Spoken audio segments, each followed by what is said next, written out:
In today's video, we'll be looking at 10 common misconceptions about Ramadan. The holy month of Ramadan is observed each year by those who belong to the Islamic faith.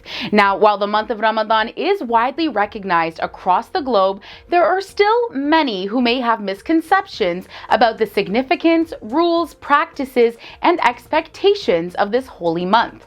Welcome back to FTD Facts. I'm Sarah Carvalho, and today we'll be looking at and clearing up 10 common misconceptions about Ramadan. So let's get right into it. All right, our first misconception of the day: no eating or drinking for 30 days straight.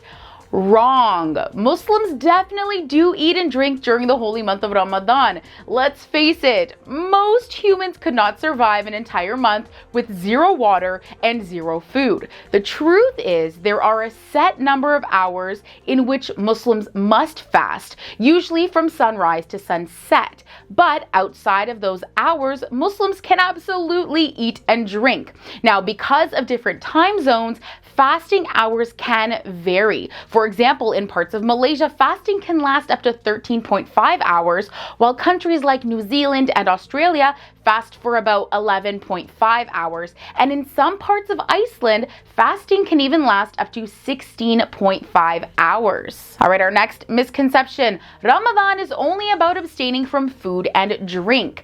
This is a big no. Ramadan is about so much more than just food and drink. In fact, the entire month of Ramadan is dedicated for Muslims to be the very best version of themselves, both physically and spiritually. While fasting is a major part of Ramadan, Muslims are encouraged to abstain from many habits or behaviors, like smoking, gossiping, fighting with others, and even marital relations should be avoided during the hours of fasting. Now, essentially, the entire month is viewed as an opportunity to reset, reflect, and engage in prayer to bring oneself closer to Allah. All right, here's another common misconception: every Muslim must fast during Ramadan.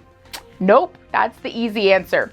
The truth is that fasting needs only be performed by people who are physically and mentally fit and who are actually physically able to do so. Those who are too young or too old, those who are too sick, menstruating, pregnant, breastfeeding, or traveling can forego their fast for however much time is needed and then make up for it by fasting on a different day or at a later time. Those experiencing long-term physical or mental illnesses who cannot fast have the option of paying fidya, which is a form of a religious donation to help people in the community who are in need. All right, so you might hear that question like, wait, wasn't Ramadan in June last time? Why are you fasting now? Well, yes. It might have been in June at some point, but Islam follows the lunar calendar, not the Gregorian calendar.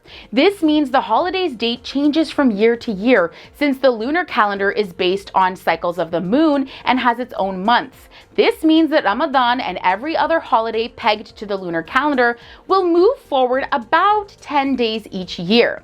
What is consistent, though, is that Ramadan occurs in the 9th month of the Islamic lunar calendar. All right, our next misconception: Ramadan is a great time to lose weight. Well, yes and no. For some, fasting can help lose water weight easily. However, because many tend to eat two big meals at dawn and at dusk, they may just end up gaining weight, especially if physical activity is limited.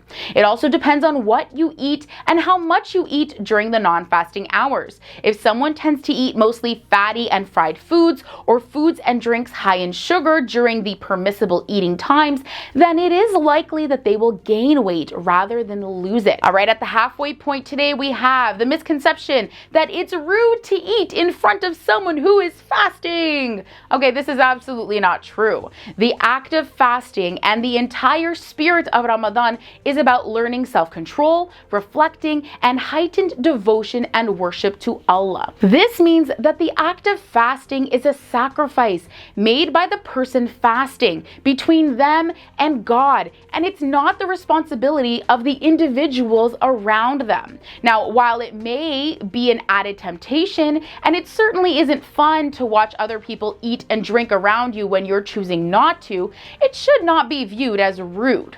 That being said, if someone is trying to persuade or force a Muslim to give up their own fast, that is 100% not okay. Now, there seems to be a lot of conflict surrounding this next one, and it really depends on which school of thought you prescribe to. The misconception that brushing your teeth breaks your fast. Now, actually, brushing the teeth during fasting is permissible, and it was actually an established practice of the Prophet Muhammad, peace be upon him. Now, Rabia actually states, I've seen the Prophet on countless occasions brushing his teeth with the siwak, or a toothstick, while he was in the state of fasting.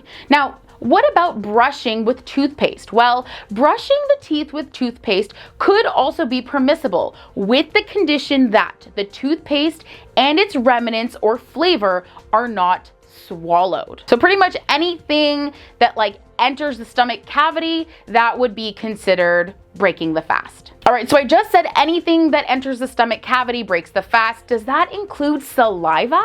Well, no. Swallowing your own saliva is perfectly permissible and in fact encouraged. This misconception has no basis at all, says Shabir Hassan, an advanced student of Islamic sciences and Sharia and a Hafid of the Quran. According to him, swallowing your saliva is a natural and generally unavoidable act. It definitely will not break the fast. What will break the fast, however, is the exchange of bodily fluids with another person. So swallowing someone else's saliva is slightly a different thing than your own, and it should be avoided while the hours of fasting are being observed, says Mr. Hassan. All right, up at number 2, we have the misconception that fasting Muslims should sleep all day and limit activity to conserve energy. All right, so guys, let's be real. Fasting doesn't mean that a person is completely incapable of doing anything until the sun sets. Yes, it's true, fasting can be difficult at times. Yes, it can feel harder to focus. And yes, many people would much rather be in bed sleeping, wouldn't we all?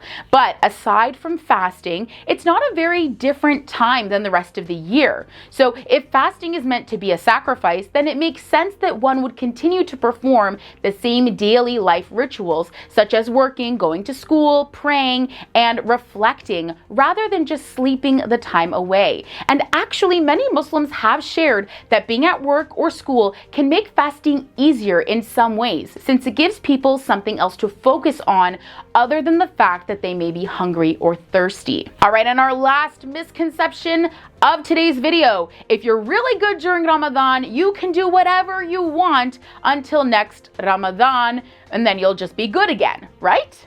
No, as fun as this might sound, it's not true at all. One of the most important things Muslims do during the month of Ramadan is ask Allah for forgiveness for all that they've done during the preceding year.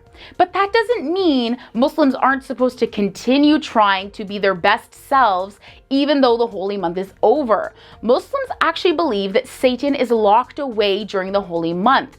This means that they can take the time to improve themselves without his distractions and temptations. Ramadan is almost like a month of training and habit building or retraining, so that Muslims are strong enough to continue resisting throughout the year when Satan is on the loose again. All right, friends, that brings us to the end of today's video on 10 common misconceptions about Ramadan. Let me know in the comments below which of these misconceptions or things that I cleared up for you surprised you the most. And as always, thanks for watching, like and subscribe, and we'll catch you right here next time for more facts. See ya!